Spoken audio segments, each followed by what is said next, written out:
আসসালামু আলাইকুম সকলকে থিদামস এডুকারের পক্ষ থেকে স্বাগতম জানাচ্ছি। আমি তোমাদের সাথে আছি আলফারাতিতম শিক্ষার্থী, ঢাকা বিশ্ববিদ্যালয়। আজকে খুবই একটা চমৎকার জিনিসটি হাজির হয়েছি, অর্থাৎ ভোকাবুলারি। এই ভোকাবুলারিতে সকলেরই প্রবলেম থাকে, আর এই ভোকাবুলারি কিন্তু টেক্সচুয়াল ভোকাবুলারি, অর্থাৎ আমাদের যে টেক্সট বই আছে ইংলিশ ফর টুডে, ওইটার হচ্ছে যে ভোকাবুলারি, অর্থাৎ এটা থেকে ঢাকা ইউনিভার্সিটিতে প্রতি বছর সেন্টেন্স মেকিংয়ে কিছু ওয়ার্ড দিয়ে দেয়, যেগুলো থেকে হচ্ছে সেন্টেন্স মেক করতে হয়, অর্থাৎ রিটেনে 5 মার্কস থাকে।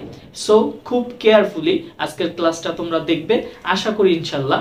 আমি টোটাল এই টেক্সচুয়াল ভোকাবুলারি ভোকাব চ্যালেঞ্জ দেখতে পারতেছো, এখানে হচ্ছে টোটাল তোমাদের 13টা ইউনিট আছে। এই 13টা ইউনিটের উপরে আমি 13টা ক্লাস নেব। মোস্ট ইম্পর্টেন্ট যে ওয়ার্ড মিনিং গুলো আছে সেইগুলো দ্বারা আমি আশা করি আমার এই ক্লাসগুলো দেখলে তোমাদের ইনশাল্লাহ ঢাকা ইউনিভার্সিটিতে যে সেন্টেন্স মেকিং এ পরবর্তীতে আসবে সেগুলো আর ভুল হবে না। চলো আমরা ক্লাসটি শুরু করি। প্রথমেই দেখো, আমরা হচ্ছে প্রথম ইউনিট 1 দিয়ে শুরু করব। ইউনিট 1 এ মোস্ট ইম্পর্টেন্ট যে ওয়ার্ডগুলো আছে আমি ঠিক সেই ওয়ার্ডগুলো নিয়েছি, যেগুলো হচ্ছে তোমার বিভিন্ন প্রতিযোগিতামূলক এক্সামে সিনোনিম অ্যান্টোনিম হতে পারে, বা ঢাকা ইউনিভার্সিটি রিটেনে আসে, বা তোমার ওয়ার্ড মিনিং হিসেবে দিয়ে দেয়। ঠিক আছে, তো ফার্স্ট অফ অল দেখো যে প্রথমে আছে কি আইসোলেশন। আইসোলেশন অর্থ কি? বিচ্ছিন্নতা। আমাদের প্রবলেম থাকে কি যে আমরা হচ্ছে এই আইসোলেশনটা আমরা পড়ি, ঠিক আছে, বাট আমরা হচ্ছে এটার মানে মিনিংটা জানি না, এবং এর সিনোনিম কি হতে পারে। তুমি যদি মিনিংটা জানো তাহলে তুমি বুঝতেই পারবা যে আইসোলেশন হচ্ছে বিচ্ছিন্নতা, তাহলে হচ্ছে একা থাকা, হ্যাঁ, সেপারেশন অর অ্যালোন, ঠিক আছে, এরকম। সো অর্থটা তোমরা জানবে যে আইসোলেশন অর্থ হচ্ছে বিচ্ছিন্নতা। পরবর্তী ওয়ার্ডটা দেখো, যে পরবর্তী ওয়ার্ডটা আছে সেন্ট্রিফিউজ, অর্থ হচ্ছে যন্ত্র, হ্যাঁ, সেন্ট্রিফিউজ অর্থ যন্ত্র, মনে রাখবে। তারপর দেখো লঞ্চ। লঞ্চ অর্থ হচ্ছে শুরু করা। এখন তোমরা লঞ্চ বলতে, হ্যাঁ, এই লঞ্চ বলতে তোমরা আবার বুঝিও না যে বরিশালের লঞ্চ উঠা, হ্যাঁ, ঠিক আছে, এটা একটা গান আছে না, ওইটাও বুঝো না, ঠিক আছে। লঞ্চ অর্থ হচ্ছে শুরু করা। আবার আরেকটা লঞ্চ কিন্তু আছে, হ্যাঁ, LUNCH, হ্যাঁ, এটা হচ্ছে লাঞ্চ, এটা হচ্ছে লাঞ্চ। লাঞ্চ হচ্ছে দুপুরের খাবার। সো ওইটার বানানটা একটু খেয়াল করে দেখবে, হ্যাঁ, এই লঞ্চ, এই লঞ্চ আর হচ্ছে এই লাঞ্চ কিন্তু সেম না, বুঝতে পারছো? সো একটু কেয়ারফুলি দেখবে, ঠিক আছে, যাতে ভুল না হয়।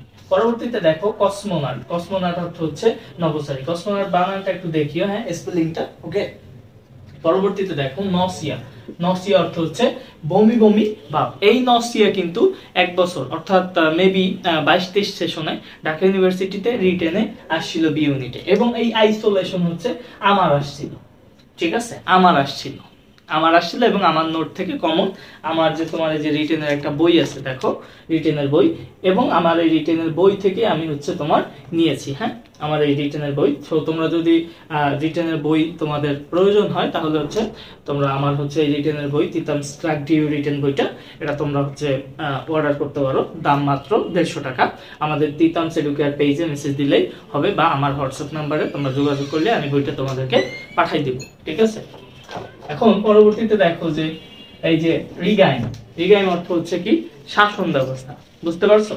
পরবর্তীতে দেখো লেজিসলেচার। লেজিসলেচার অর্থ হচ্ছে আইন সভা, বুঝতে পারছো? বানান মনে রাখবা এবং অর্থ মনে রাখতে হবে, কারণ সিনোনিম অ্যান্টোনিম আসতে পারে, ইভেন রিটেনেও আসতে পারে। পরবর্তীতে দেখো ডিসইন্টিগ্রেট।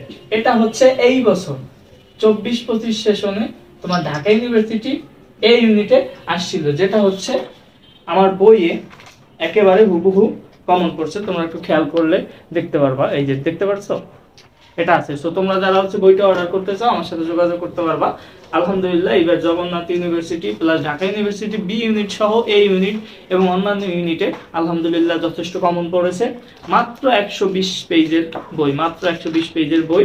সো তোমরা যদি অর্ডার করতে চাও আমাদের সাথে যোগাযোগ করতে পারো, ঠিক আছে। আর হচ্ছে তোমাদের 25 ব্যাচে যারা আছে এবং 26 ব্যাচে যারা আছে তোমাদের জন্য একটা initiative written pre admission batch হচ্ছে লঞ্চ হবে ইনশাআল্লাহ। সো যারা ভর্তি হতে চাও তারা আমার সাথে যোগাযোগ করতে পারো। আমি আশা করি যে তোমাদের এই যেই গুরুত্বপূর্ণ ওয়ার্ড মিনিং গুলো আজকে আমি শেখালাম, তোমাদের পরবর্তীতে ইনশাআল্লাহ এগুলো আর ভুল হবে না। ধন্যবাদ সকলকে, আসসালামু আলাইকুম।